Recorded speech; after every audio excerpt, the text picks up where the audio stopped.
At least it's not Percy Jackson. Buckle down.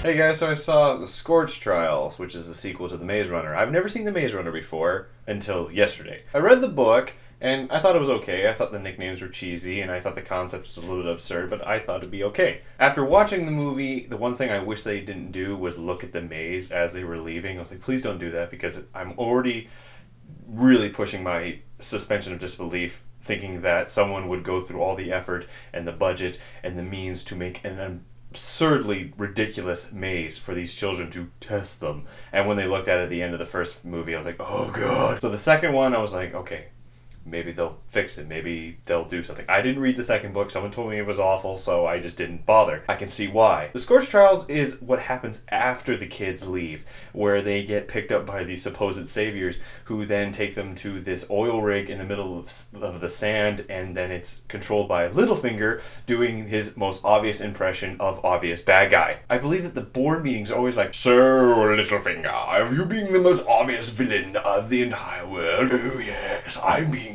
completely obvious that I am bad.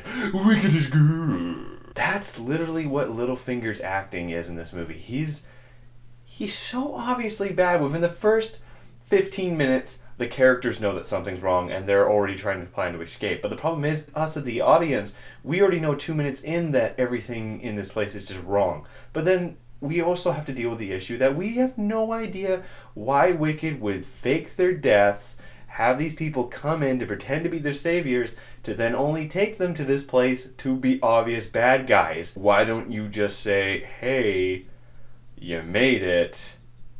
Okay, let's do this whole thing. Now, obviously what they're trying to do is they're trying to find a cure for the flare, which is this virus that turns you into a mix of the I Am Legend zombies with the Last of Us fungus zombies. And let me just say, I actually kind of like those characters. The characters meaning these actors who actually dressed up, and they were actually, for the exception of the end, they were actual people. So I like that they didn't use CGI throughout the whole thing. At first they were using them for when they were coming down the sand dunes. I was like, oh, okay, come on, please don't do that. But then they actually used actual actors as the zombies for about like 90% of them, so I like that. Oh, but speaking of running, the running in the Maze Runner seems to be something like to run in the Maze Runner, you have to extend your neck and then flail your arms in front of you as though you were trying to grab onto anything and just swiping at the air like this. Not to say that you probably wouldn't be, in a state of duress when you're running from evil zombies, but flinging your arms around like that ain't gonna keep your composure together. Wicked is good! Yeah, the whole Wicked is good thing. Speaking of Wicked is good, I got a pin from them. Ooh, I got a wicked pin. Ooh, look at the wicked pin. So in my opinion, this film plays out a lot like The Desolation of Smaug did in the Hobbit trilogy. Mainly, it has a lot of action, and we think, wow, it's actually better than the first one, because the first one was a lot of exposition, and there's not as much action. Then you start to rethink about it, and you're like, well, actually, that had a lot of action in it, but not a lot of substance.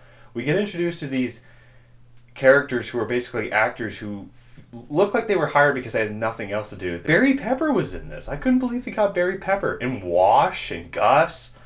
They must have had nothing else to do. The problem with this film is that you really don't care for anyone until the last 20 minutes. The last 20 minutes was actually pretty interesting because it actually had a betrayal from within, which actually made sense, which had this moral confliction with the characters. This confliction is something I had a feeling that was in the back of the minds of the filmmakers when they were doing this. Like, this is the whole point. This is what James Dashner was...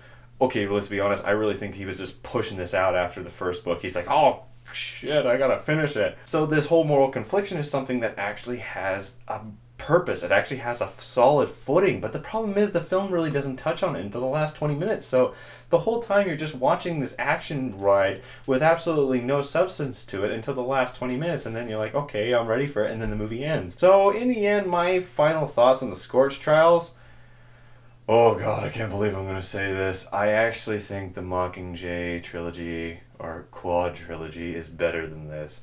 I like what this thing is trying to do. I like that it's actually being more mature. There's blood, there's swearing, which is something that kids would do in a situation. But it doesn't have a solid footing to it. It's very absent of actual sort of story or confliction until the end, and it just feels like you're going from one scene to another with no real purpose. The editing is very choppy. There's a lot of really lazy edits that were just very, very lazy. Don't solve these issues. Instead of actually solving them in an actual film-like story matter, they just cut to the situation resolved, which is so stupid. So in the end, I would still watch this film over the Percy Jackson movies. I don't know, like, I maybe would watch the last one just to see how that moral confliction works out, but really in the end, Scorch Trials is a pass for me, so I'm going to give it a 3 out of 7.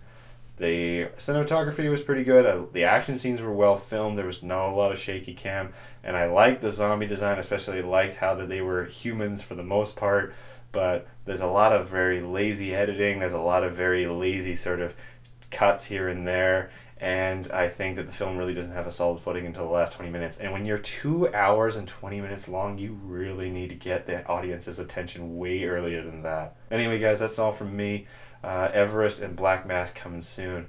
See you guys later.